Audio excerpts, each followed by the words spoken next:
Hi y'all, welcome to Speedrun, a fast-talking video game podcast where we talk about pretty much anything we want that's weird and or retro. Is this the intro? This is the intro. Or do you want me to redo the intro? I wasn't ready. I'm Jazzie. No, Hi. roll with it, roll with it. Hi. Hi. So, Hi. I've just come back from a very nice, relaxing evening of playing some Animal Crossing New Leaf on my Nintendo 3DS. I'm Jamie, everyone, by the way. That's a lie. You just came back from the episode we recorded 5 minutes prior. Shush. And I'm Jazzie. Again. Again. Today, what are we talking about? Today we're talking about something really interesting, and it has nothing to do with the fact that if this timer doesn't work this time, I will probably return it to the dollar store. But you're going to make a return to the dollar store? I'm like, I don't think you can do that. I have a receipt. Can someone please email me, jazzie@stuffweplay.com? Can you return things to the dollar store? I really want to know.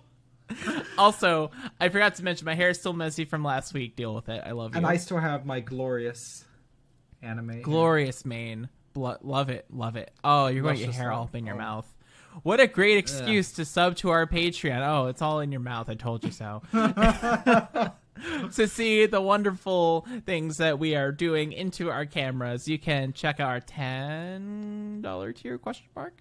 Oh, $1 tier gets to see the $1 holler holler gets you in the door for the video podcast. What are we talking about? Today we're talking about something really unique in this. So we talked about RMC Neil in the last episode and his Kickstarter for his retro computer coloring book, which I think is one of the coolest things I've ever seen, because that's just such a unique thing to see coming from a retro game and tech personality. I think it's fair to call him that if he'd rather not. Yeah, but another thing, I've been listening to his podcast a lot, and something they mentioned on the episode that I thought was really cool, and I'm going to start the timer when I mention this, both timers, is that there was recently a dungeon crawler released via PDF. You heard it right. The Adobe Acrobat Reader document format PDF. It's called Undying Dusk, and it is literally a 200,000 page PDF file with really beautiful retro style graphics, and you just flip through it like a PDF. It kind of feels to me like a bit of a middle ground between a traditional RPG and even a choose your own adventure book, but like a step farther than, say, your average Twine game. Mm-hmm. Jazzie, what is your experience? Have you played Undying Dusk at all? I have it open on my phone. I have not gotten a chance to play it yet, just because, the ongoing gag of Jazzie's always moving. Because these episodes are only posted 1 week at a time. It's like I've been moving for like 6 months over the course of the show, which I think is really funny. I have not had a chance to play it yet. It is open in my browser, ready to be played, though. But what I thought would be really interesting is to talk about PDF gaming, choose your own adventure games, and Twine today. Because, Jazzie, are you familiar with Twine as well? I am familiar with Twine, yes. I'm also familiar with its predecessor, Scratch. Yes, I remember. So that said, because I never used Scratch, I'll tell my story about learning Twine later in the episode.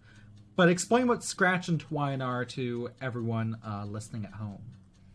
Scratch and Twine are two brilliant entry points into the realm of programming and also, by extension, game design. They are taught a lot. I believe they were made by MIT? ? Yes, MIT.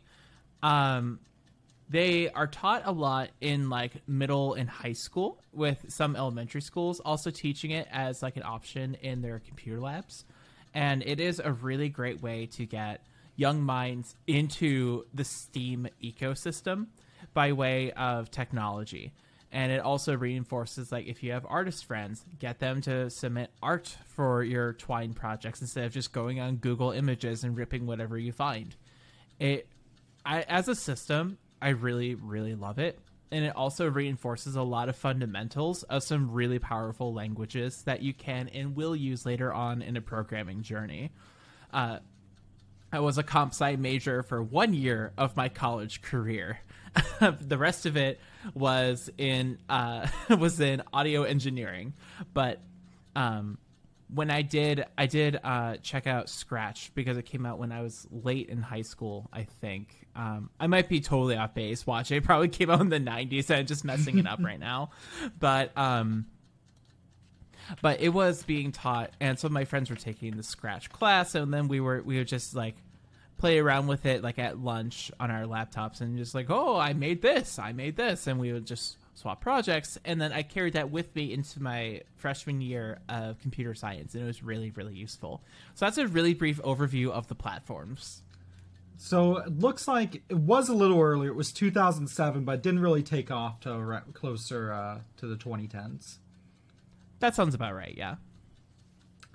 And the interesting thing is because, yeah, I remember first learning about Twine probably when I was in high school as well. My main things that when I was in high school that I used for screwing around with game creation was the fiddly titled Game Maker. I remember Game Maker 7 especially. I played around with throughout middle and high school, and I made some truly terrible Sonic fan games with it. They're not that bad. And then, of course, the big one is the Pokemon game. Pokemon Cobalt. Yes, that I tried to make with RPG Maker XP, which was a wild ride. I did a video on it on YouTube last year because that was just such a wild thing for me. Jazzie, I remember that was one of the first things we hung out and did together was we played it together. That was the first time I ever appeared on Twitch, was to play Pokemon Cobalt with you. That was fun. That was a fun stream. That was a really good stream. And then later in the stream, didn't we play the one train game? Oh, Tracks? Yes, Tracks. Or is that a different stream? But what I really, really liked about Twine, which I didn't actually really get to dive into until high school, was that it was really nice because it felt less geared towards traditional game making, more towards interactive narratives, like a step up from like a choose your own adventure book, as I said earlier when we were talking about Undying Dusk. So we're talking about like, reading through stuff and then either typing in stuff to continue like in a text adventure or clicking hyperlinks that would take you to the next thing, but still things that are programmed to such a point that it's not an adventure that you can just, skip to like whatever page to. You have to actually interact with it. Mm-hmm. And in that way, the architecture and how it plays is not dissimilar to a visual novel, if you think about it. Which I know some people inevitably in the comments will be like, don't like visual novel. I love visual novels. I love them too. I make them. They're fun. But it's just like, breathe. In a way, it's similar to Choose Your Own Adventure. Just breathe. It will be okay. I hope you know. I just reused the voice I did for the sun. Just, shit, fuck you. People still message me. That was the funniest part of the show. It's like, that's bad. Oh, thanks, because there are way funnier parts of this show than the sun segment. The sun from Super Mario 3. Back on track, please. Yes. So the funny thing about Twine is, so when I was in university, I took an interactive narrative course, which was so interesting because it was just it was an elective on interactive narrative and game creation and such. Which basically, here's a bunch of things that can be used, from actually creating a choose your own adventure book to that, to using Twine, and we'll basically just spend a week at a time with it. And so for the week we did Twine stuff, I was like, you know what? I am a helpless RPG nerd. There is no hope for me. I learned how to code in Sugar Cube over a weekend. Like, I found some tutorials. Sugar Cube? Yes. I think that's what it's called. Sugar Cube programming. Yes, language. Yes, Sugar Cube. That's what it's called. Alternative JavaScript library for Twine. Huh. Yes, and I made a dungeon crawler. Yes, you did. And you sent it to me in raw HTML. Yes, which is really cool because you can play Twine games in any browser. And you can easily port them to whatever you want, like super easy to port to mobile, especially. But what I called the game Dungeoneering, and it was one dungeon that I think was 4 or 5 floors, but there were 10 variants of every floor. And so I didn't set it up to be truly random, but there's still like 50 different combinations of floors you can go through, if I remember right. Which I think for me, doing something I had never really dove into seriously before, and then doing it in the span of a weekend, well, I don't think I'd call myself a game developer from it. I got an A on that project. And because I didn't use any graphics for it either. I just used like characters for it to keep it as easy as possible for me. Oh, like Rogue. Yeah, and then I applied a green tint so it looks like you're playing it on like a late 70s, early 80s computer terminal. Can I give you a compliment? Of course. That has really big a Calabeth energy. Oh, no kidding. I'm really incredibly flattered with that. I felt like you would be. So yeah, no, that definitely, like, that's... Oh wow, no, we're not it done actually yet. worked that time. But sorry, Yeah, go on. I was going to say, it scared the hell out of me. Yeah, no, that has really big, like, young Lord British energy. No, I agree, and just... wow, I guess so. I guess the timer does work. I just need to twist it better. All right. But, it does, and... As I said, I don't know what I'm going to do with it. Though I'm only going to make one change to it, and I'm going to replace my name I was going at the time with my name I go by now, obviously. And then I think that when this episode goes live, I'm just going to release a link to it. I promise it's not a virus. I promise you with all my heart. Because it's a virus and it gives you the trans. Yes, it gives you 5G compatibility. That's what happened to me. And look at her now. What have we done? Look at me now. I'm beautiful with D cups. Hey! Hey! Seriously? No, actually. I can't believe that I'm actually releasing this, though. I let a friend of mine play it, and she said, Jamie, it's solid, but frickin' infuriating. Which I think is one of for an old school style game, is the highest form of flattery. That's how you know you nailed it. If it's built to drain quarters, you did it. I mean, it's free to play, so like, it's not going to drain your quarters, just your will to live. Just like Nintendo games. You buy them once, but it's built to drain quarters. Thanks. Or more like you like Super Mario Brothers? Would you like to buy it again? How about again? Or again. And again? How about our Told helpline? Alright, but what about the same game, but hear me out, with Luigi? Revolutionary! Year of Luigi! I miss the year of Luigi. In my heart, the year of Luigi never ended. Truly, this is the life of Luigi. Where the hell is our year of Waluigi, damn it? Let Waluigi smash! Or that's what I'd say if the people behind that didn't get frickin' infuriating. I mean, I want to play. Waluigi and Smash would sell me on a Switch. I agree. Okay, I would buy yet another Switch if they put Waluigi in Smash, which is a problem because I own 3 of them. As someone who does not own a Switch, if Waluigi is in Smash, I will obtain a Switch. We'll find a way. So on that way. Ooh, what you say? I would say F, but that person does not deserve an F in the chat. Ooh. He deserves an F in the butt in prison. Oh! Bring us out! Bring us out! Smash! Literally. Smash! No. End the episode, please. Speedrun is made possible in part by Podbean, who hosts our show and puts it out on Apple Podcasts, Spotify, iHeartRadio, Pandora, and pretty much anything else under the sun that you can listen to podcasts on. And if it isn't on something, please let me know. Let me fix that. You can listen to us on Winamp. Yeah, you can listen to us. You can listen to us on Patreon for as low as $1 a month and get episodes a week earlier. Watch us. You can watch us. You can see our faces. Patreon.com/StuffWePlay, because we are part of Stuff We Play. But going back to Podbean, if you would like to start a podcast of your own or migrate a podcast to be hosted by Podbean, you can help us out while you sign up for your hosting by going to podbean.com/speedrun, using the code speedrun at checkout. And while you're at it, we also record our shows as of like a month ago at this point, using Riverside FM.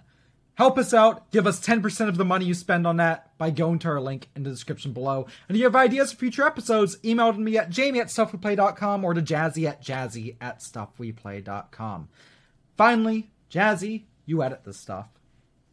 I do. As part of a little co-op of editors and engineers called Cleveland Audio Mixology, we make bad podcasts and sound them less bad. We take bad music and make it sound less bad. If you want to get on some of that, okay.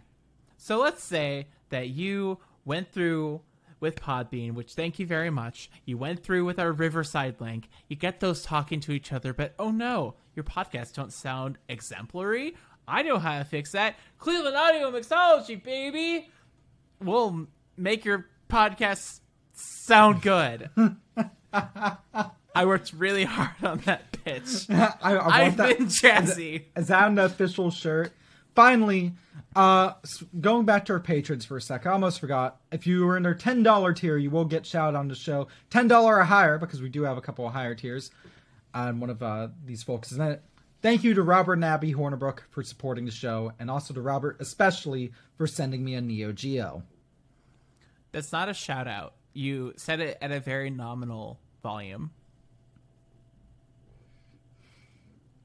Do it. Do it. You know you want to. Do it. Do it. Oh, no, do it. I'm like, what am I supposed to say? Just say it again? No, yeah, but loud. Because that's what a shout out is. Thank you, gamers! Thank you, Robert. Thank you, Abby. Give me the freaking Neo Geo. Inject it into my veins. I'm going to hook it up to a CRT and play Puzzle Bobble. And Jazzie, you should come over as well, because I only have one joystick, but they're sending me a couple of SNES controller adapters. It's going to be very cool. That's exactly what I hoped for, and it still scared me. I've been Jazzie. I've been Jamie. And a broken shell of a woman who's driven by pure old video games and her friends bringing her cold brew. If an episode doesn't end in us going, was it really an episode at all? Like with us either cringing or feeling just broken from laughter. Yeah, broken is the more common one. I don't cringe at what we do. We own it. It's just like, oh god, sometimes. I was like, this is my life. Yeah, it is. Did you like that? Just deflation. Anyways, I've been Jazzie. I've been Jamie. Thank you very much for watching. Stay classy, you fine folks. And I'll see you next time.